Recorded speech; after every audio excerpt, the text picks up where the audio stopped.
ইসলামী আইন যতদিন না চালু হচ্ছে, শরিয়া আইন যতদিন না চালু হচ্ছে, ততদিন এদেশের কোনো পরিবর্তন আসবে। শরিয়া আইনের কথা বললেই চুলকানি উঠে যায়। শরিয়া আইন নাকি ব্যাকডেটেড, নাউজুবিল্লাহ পড়ে। শরিয়া আইন আসলে হাত কেটে যাবে। শরিয়া আইন আসলে কি হবে? হাত থাকবে না। তো হাত তো থাকবে না চোরের, আপনি ভয় পান কেন? হাত তো থাকবে না চোরের, তা আপনি ভয় পাচ্ছেন কেন? শরিয়া আইন যদি আসে তাহলে জেনাকারীর মৃত্যুদণ্ড 100 বেত্রাঘাত, বিবাহিত হইলে মৃত্যুদণ্ড, এটা তো যে করছে তার, তা আপনি ভয় পান কেন? শরিয়া আইন আসলে চোর থাকবে না, ডাকাত থাকবে না, দুর্নীতি থাকবে না, তা আপনি কেন ভয় পাইতেছেন? তার মানে বোঝা গেল এই সব কোয়ালিটি আপনার ভিতরে আছে, ঠিক না? এই জন্য শরিয়া আইন কোনো সময় মানুষের উপর কষ্ট দেওয়ার জন্য বা মানুষকে কষ্ট দেওয়ার জন্য শরিয়া আইন আসে নাই, বরঞ্চ পৃথিবীর মধ্যে, সমাজের মধ্যে শান্তি প্রতিষ্ঠার জন্য শরিয়া আইন আবশ্যক, ঠিক না? আজকে আফগানিস্তানের কথা বলে যে এই দেশকে কি আফগানিস্তান বানাতে চাচ্ছেন? তার মানে ওদের ভাবখানা এমন যে আফগানিস্তান হয়ে গেলে তো আমরা চুরি করতে পারবো না, দুর্নীতি করতে পারবো না, গুম খুম সন্ত্রাসী কর্মকাণ্ড করতে পারবো না, এর মানে আফগানিস্তান হওয়া যাবে না। তাহলে তো আমারই অবস্থা খারাপ হয়ে যাবে, প্রথমে আমার অবস্থা খারাপ হবে, ঠিক না?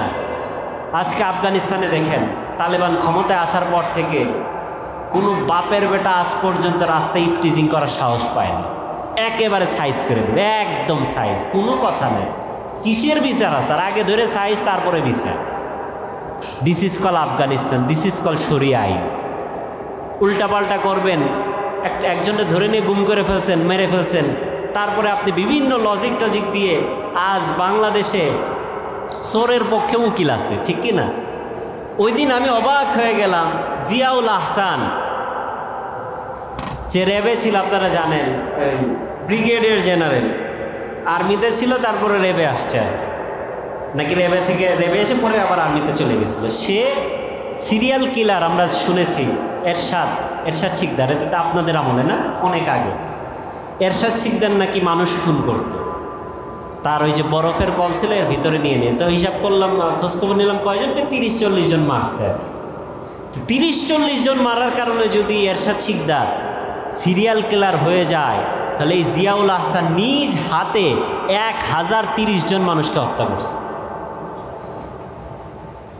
বিএনপির নেতা ইলিয়াস আলী অনেক ভালো নেতা ছিলেন, অনেক সুন্দর সুন্দর কথা বলতেন, তার অডিও ক্লিপ এখনও আছে, দেখে।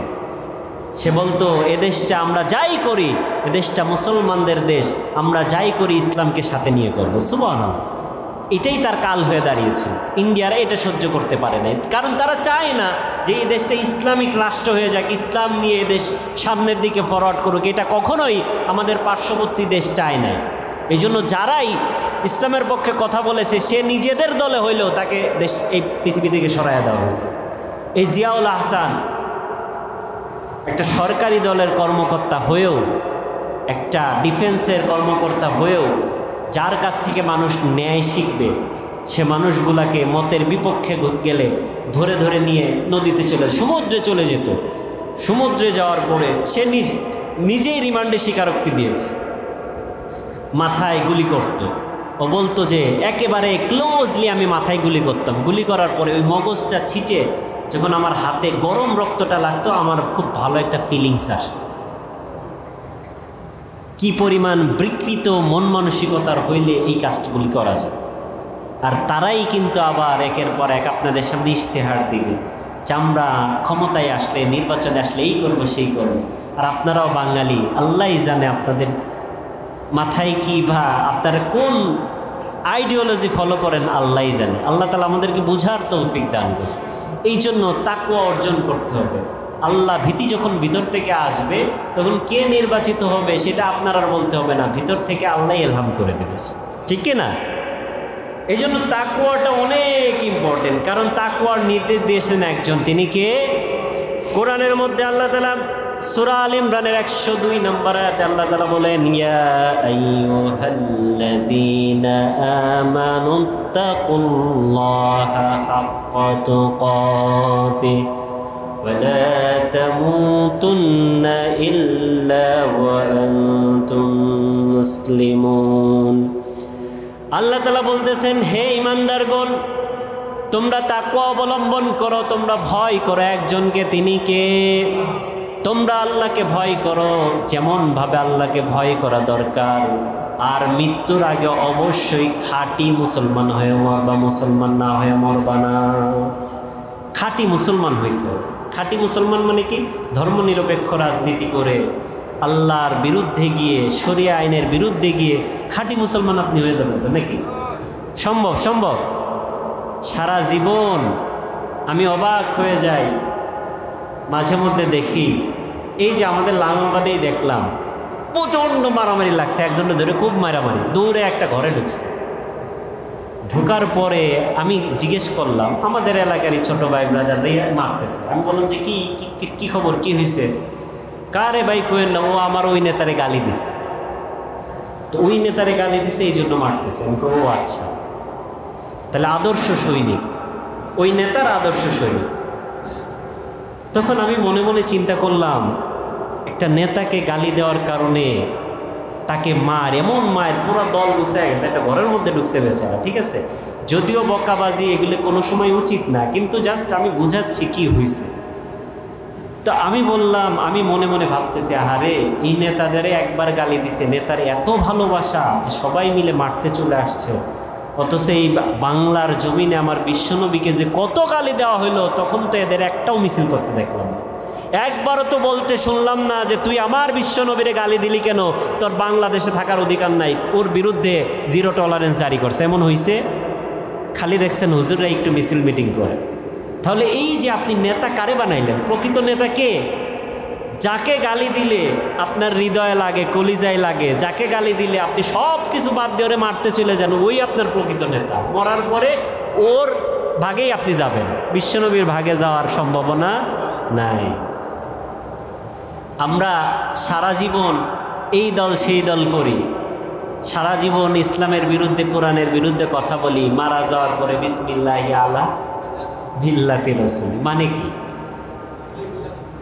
মিল্লাতে রসুলি মানে কি? রসুলের দলে আপনারা উঠাইয়া দিলাম। আরে ভাই, সারা জীবন করলে রসুলের বিরোধিতা, তুই গেছিস মরে, এই মরাটা নিয়ে রসুল কি করবে? এই জন্য জীবন থাকতেই বিশ্বনবীর আদর্শকে সমাজের মধ্যে বাস্তবায়নের দরকার আছে না নাই? আমার নর্মাল নেতারে গালি দিলে যেমন আমার শরীরে আগুন জ্বলে, বিশ্বনবীর গালি দিলে এর থেকে দ্বিগুণ আগুন জ্বলার দরকার আছে না নাই? তাহলেই আমি প্রকৃতপক্ষে আশিকে রসুল হতে পারবো, বিশ্বনবীর আদর্শবান নেতা হতে পারবো, ঠিক কিনা? তাহলে আল্লাহ তাআলা কোরআনের মধ্যে এইটা অর্জন হবে কখন? যখন আপনার ভিতরে তাকওয়া থাকবে। প্রকৃতপক্ষেই আপনি আল্লাহকে যখন ভালোবাসবেন, তখন আপনার এই যে বিশ্বনবীর প্রতি ভালোবাসাটা অন্তরে তৈরি করে দিবেন কে? আমাদের মধ্যে সব থেকে মর্যাদাবান কে আমাদের সমাজে? সেটা তো আমরা মুখে মুখে বলি বিশ্বনবী আমার নেতা, কিন্তু আসলেও কি আমাদের নেতা? বিশ্বনবী কি আমাদের নেতা? আমাদের মধ্যে সব থেকে মর্যাদাবান কে? যে এলাকার নেতা, ঠিক না? এই যে মসজিদে আপনার ইমাম সাহেব রাখছেন, আমি মাঝে মধ্যে আসি, মনে করেন একটা খবর আসলো যে খতিব সাহেব তো দেখি একটা মেয়ের নিয়ে ঘুরতেছে,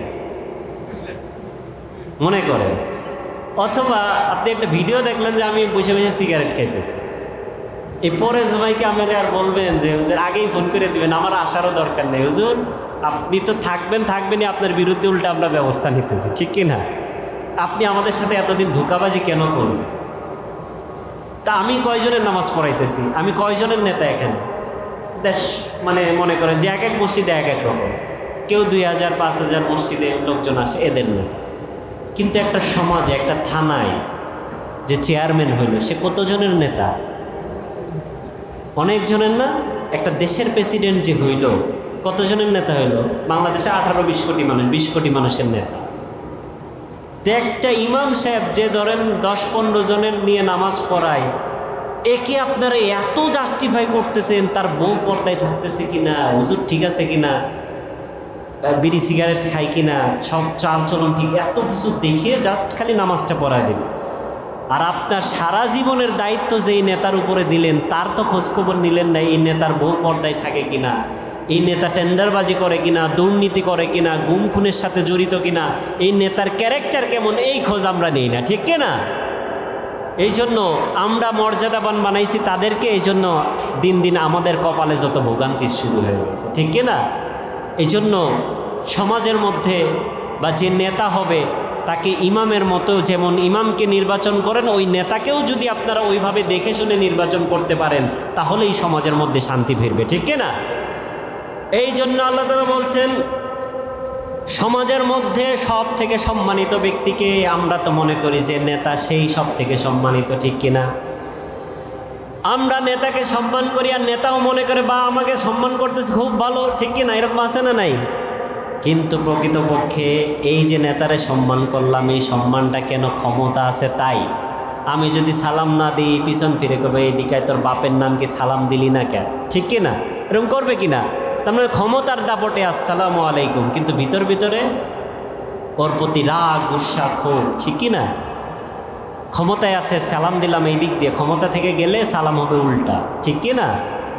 আল্লামা সাইদি সাহেব বলছিল যে এই পুলিশ দিয়ে আপনারা আজকে মারতেছেন, ক্ষমতা থেকে যান এই পুলিশই আপনাদের ধরে লকাবে ঢুকাবে, একেবারে হুবহু আল্লামা সাইদি সাহেবের কথা মিলছে কিনা?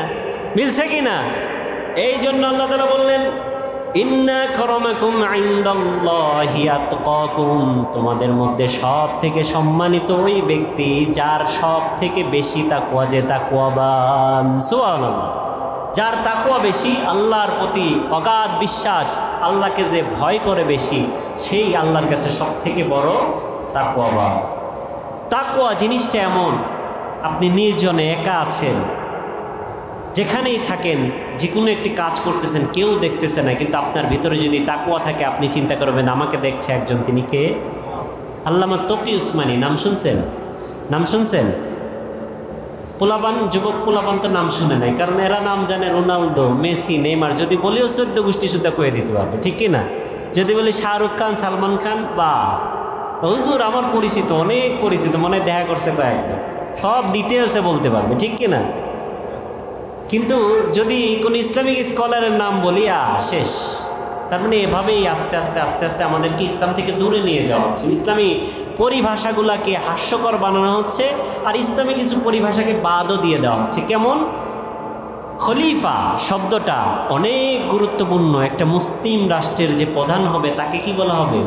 খলিফা। কিন্তু এখন খলিফা বলে যে ওই যে টেইলার্সের কাজ। তার মানে এই পরিভাষাটাকে এত নিচু পর্যায়ে নিয়ে আসা হয়েছে যে এটা একটা জাস্ট ইনসাল্ট করা হচ্ছে, ঠিক কিনা? এই জন্য আজকে থেকে আপনারা কখনোই টেইলার যে দর্জি তাকে খলিফা বলবেন। আবার দেখবেন কাজী, কাজীউল কুজাত, কাজী কাকে বলে?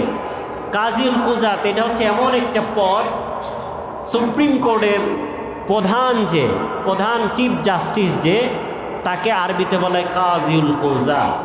তো সারা বিশ্বের প্রধান বিচারপতি, মুসলিম বিশ্বের প্রধান বিচারপতি, তাকে বলে কাজীউল কুজাত।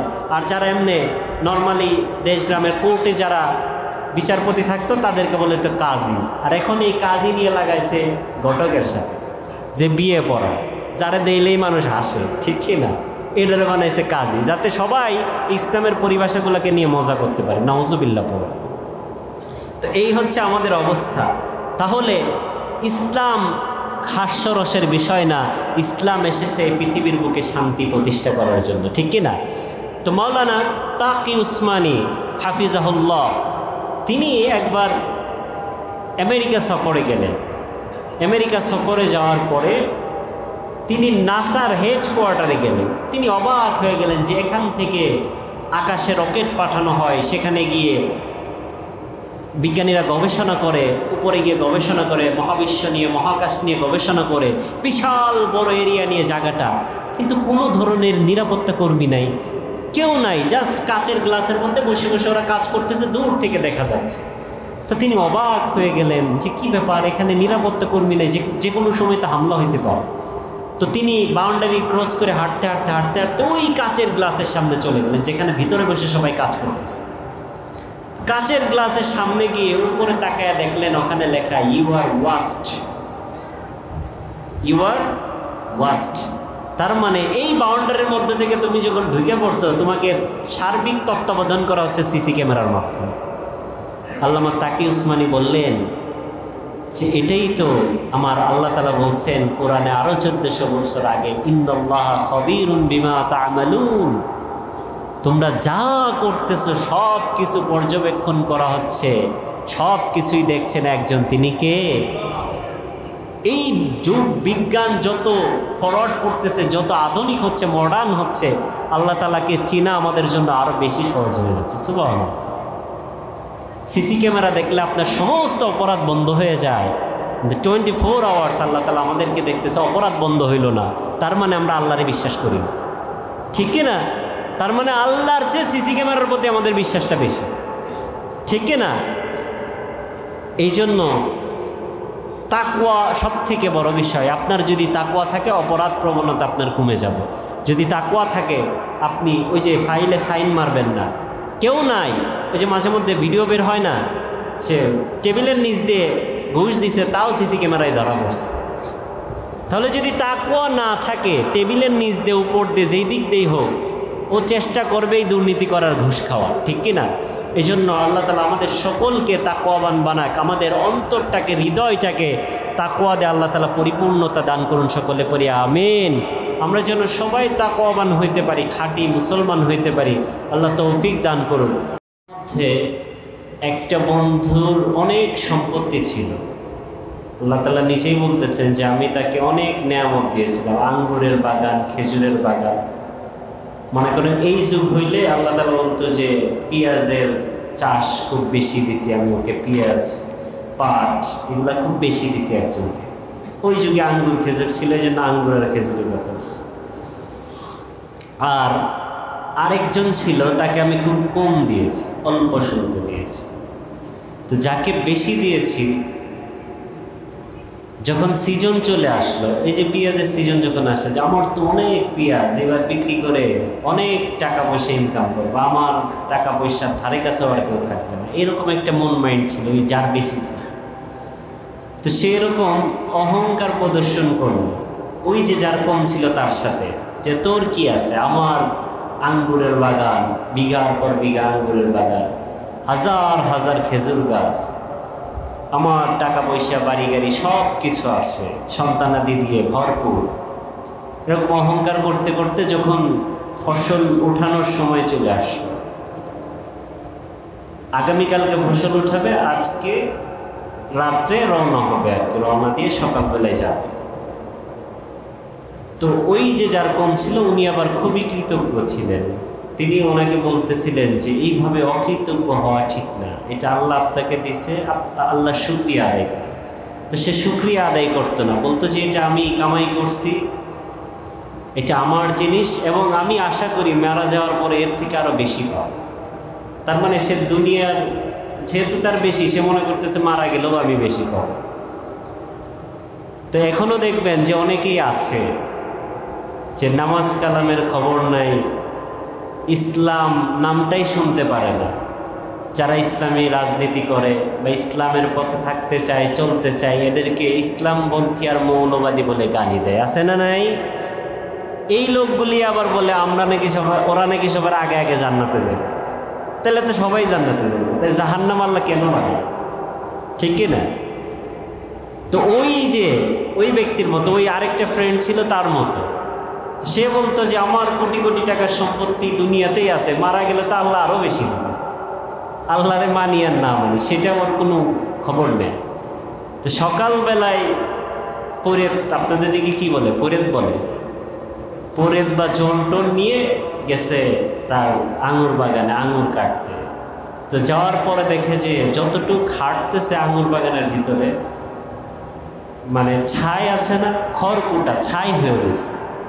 তো ও জন যাদেরকে নিয়ে আসছিল আশেপাশেরই, ওদেরকে বলতেছে যে আমরা কি আমার বাগানে ভুল করে কোথাও চলে আসছি, আমার বাগান তো মনে এইটা না, আমার বাগান তো কত ফল ফলাদিতে ভরা ছিল, এইটা তো আমার বাগান, অন্যদিকে যায়।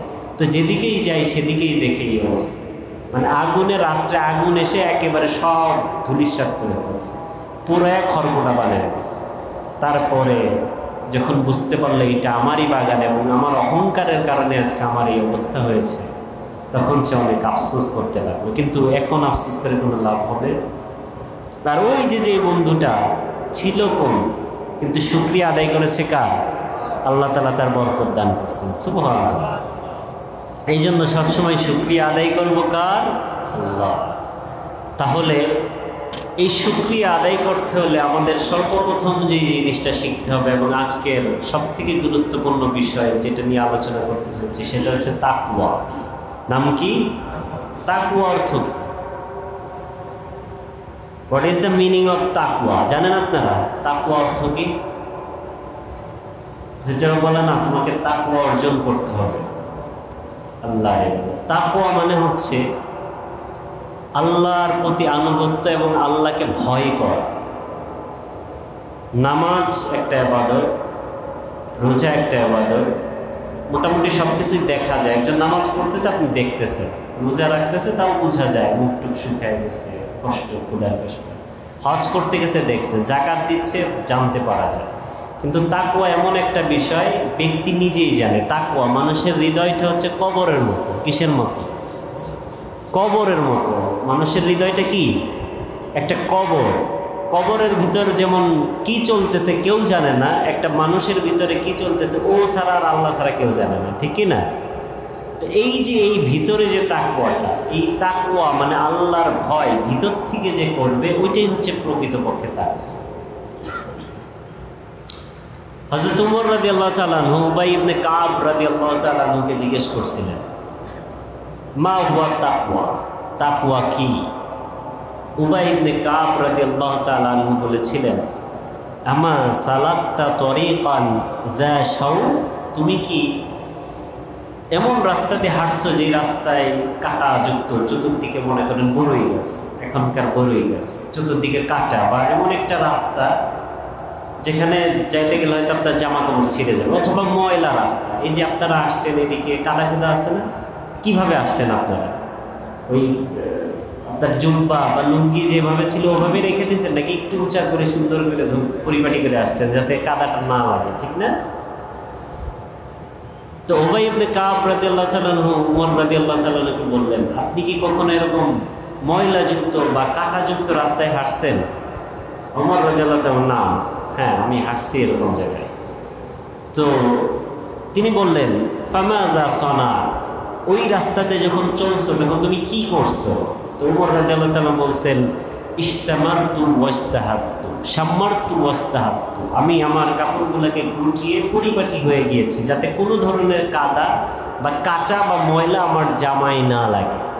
উবাই ইবনে কাব রাদিয়াল্লাহু তাআলা বললেন, ওইটাই হচ্ছে তাকওয়া। মানে আপনি আল্লাহর ভয়টা এমন একটা ভয় যে এমনভাবে আপনাকে চলতে হবে, এমনভাবে আপনার সকল অ্যাক্টিভিটিসগুলো পরিচালনা করতে হবে যাতে করে হারাম, নিষিদ্ধ, আল্লাহ তাআলার পক্ষ থেকে যেগুলি নিষেধ করা হয়েছে সেগুলির ধারে কাছেও যাতে আপনি না যান। এটার নাম হচ্ছে তাকওয়া। এই জন্য আল্লাহ তাআলা বলেছেন, মা আতাকুমুর রাসূলু ফাখুযুহু ওয়া মা নাহাকুম আনহু ফান্তাহু। বিশ্বনবী যা নিয়ে এসেছেন সেটা ধরো। সেটা কি? ধরো। বিশ্বনবী যা নিয়ে এসেছেন সেটা ধরো, আর যেটা থেকে নিষেধ করেছেন সেটা ছাড়ো। কিন্তু আমরা কি প্রকৃতপক্ষে তাই করি? বিশ্বনবী তো ধর্মনিরপেক্ষ মতবাদ পৃথিবীতে নিয়ে আসছিলেন, তাই না? তাই নাকি?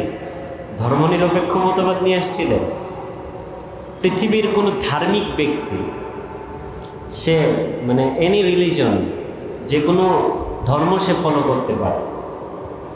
একজন ধার্মিক ব্যক্তি সে যে কোনো ধর্মেই ধার্মিক হোক, মনে করেন হিন্দু ধর্মে সে পণ্ডিত, ইহুদি ধর্মে সে রাব্বি, খ্রিস্টান ধর্মে সে বড় যাজক, আবার বৌদ্ধ ধর্মের সে একটা কিছু। তাহলে যে প্রত্যেকের ধর্মে ধার্মিক লোক আছে না? আছে কি নাই? তো এই ধার্মিক লোকটা কি ধর্মনিরপেক্ষ হইতে পারে? হইতে পারে? তো বিশ্বনবী নিয়ে এসেছিলেন ধর্মীয় আচার আচরণ, ধর্মীয় রাষ্ট্র গড়ে গিয়েছিলেন। আর আমরা এখন ধর্মনিরপেক্ষতার স্লোগান দিই যে আমরা ধর্মনিরপেক্ষ। ধর্মনিরপেক্ষ মানে আমি ধর্মকে মানি। দেখবেন এই যে ঈদুল আজহা, ঈদুল ফিতর গেল, উৎসব গেল, মুসলমানদের উৎসব। বাংলাদেশ মুসলিম সংখ্যাগরিষ্ঠ দেশ, এইটা হচ্ছে যার যার উৎসব। এটা কি? যার যার উৎসব। কিন্তু যখন দেখবেন দুর্গা পূজা আসে, এই যে কয়দিন পরেই আসতেছে, তাই না, 1 মাস মতো আছে, তখন বলবে সার্বজনীন দুর্গা পূজা। সার্বজনীন মানে বলছেন সবার জন্য। তো পূজাটা সবার জন্য, আর ঈদ বলে যার যার ধর্মের অনুষ্ঠান, আচার অনুষ্ঠান।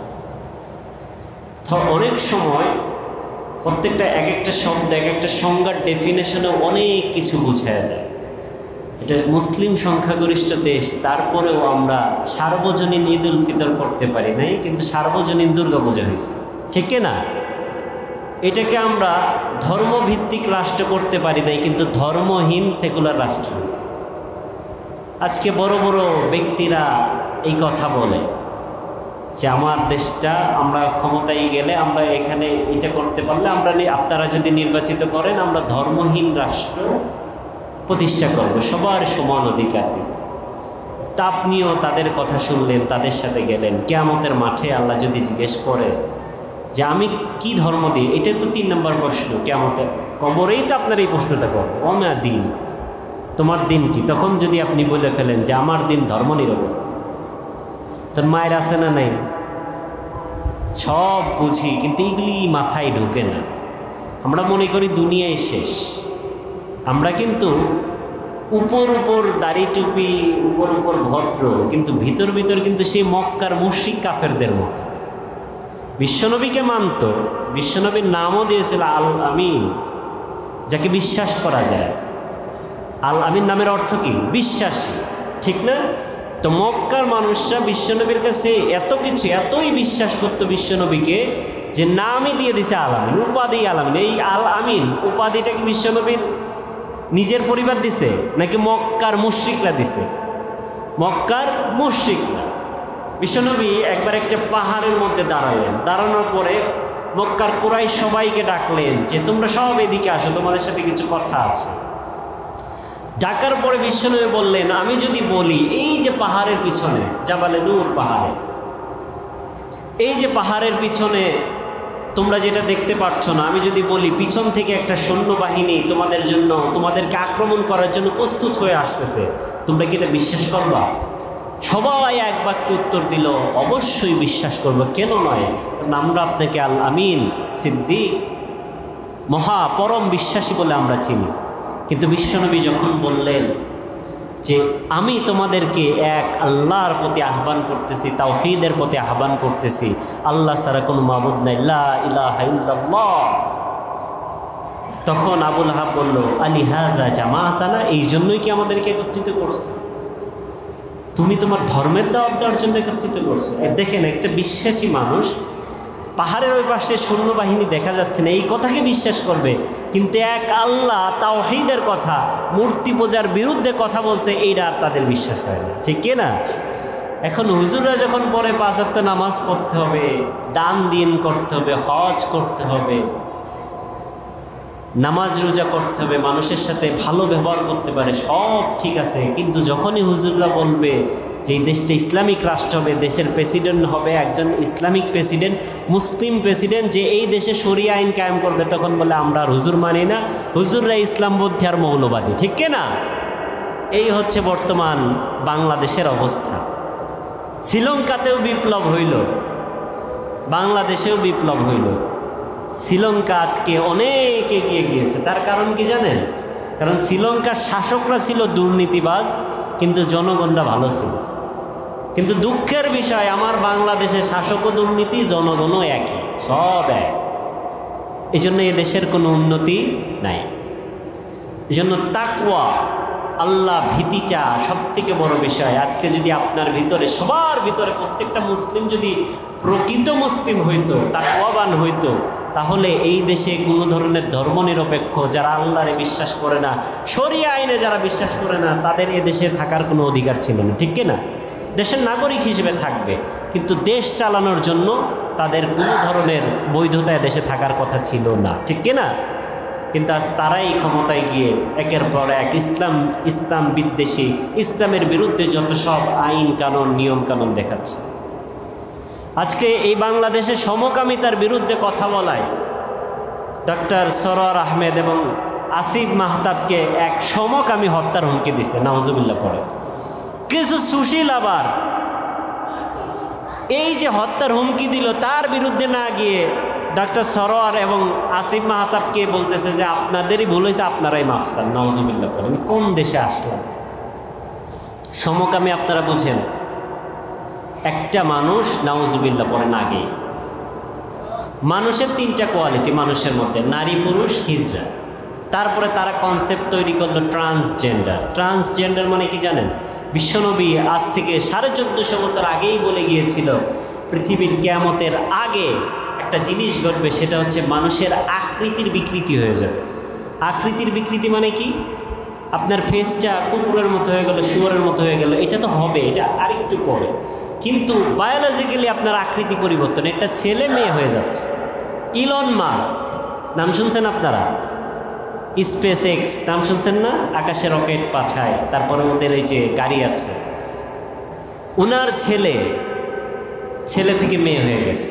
উনি দেখলাম প্রচণ্ড আফসোস করল, খুবই আফসোস। এই জন্য এবার ডোনাল্ড ট্রাম্পের সাথে নির্বাচনী প্রচারণায় এই ইলন মাস্কও ছিল। এবং তারা যদিও খ্রিস্টান এবং যদিও তারা পশ্চিমা সংস্কৃতি বিশ্বাসী, কিন্তু ডোনাল্ড ট্রাম্পের সাথে নির্বাচনী প্রচারণায় গিয়ে ডোনাল্ড ট্রাম্প যখনই নির্বাচনী প্রচারণায় আসলো এবং প্রেসিডেন্ট হয়ে গেল, তার প্রথম ঘোষণাই ছিল এই দেশে আমার আমেরিকাতে আর কোনো ধরনের ট্রান্সজেন্ডার বা সমকামীরা থাকতে পারবে না। আমেরিকাতে ডোনাল্ড ট্রাম্প ঘোষণা দিয়েছে। আর আমার বাংলাদেশের কিছু হাতটা ফাতরা বাঙ্গু সুশীলরা এরা বলে সমকামী ট্রান্সজেন্ডারদের অধিকার বাস্তবায়ন করতে হবে। নাউজুবিল্লাহ।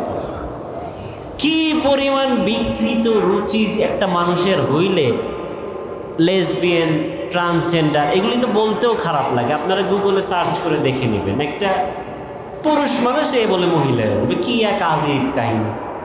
আবার একটা মহিলা পুরুষ হয়ে যাচ্ছে। তো এই হচ্ছে আমাদের দেশের অবস্থা। এই শাসকরা যতদিন থাকবে, এই টাইপের শাসকরা,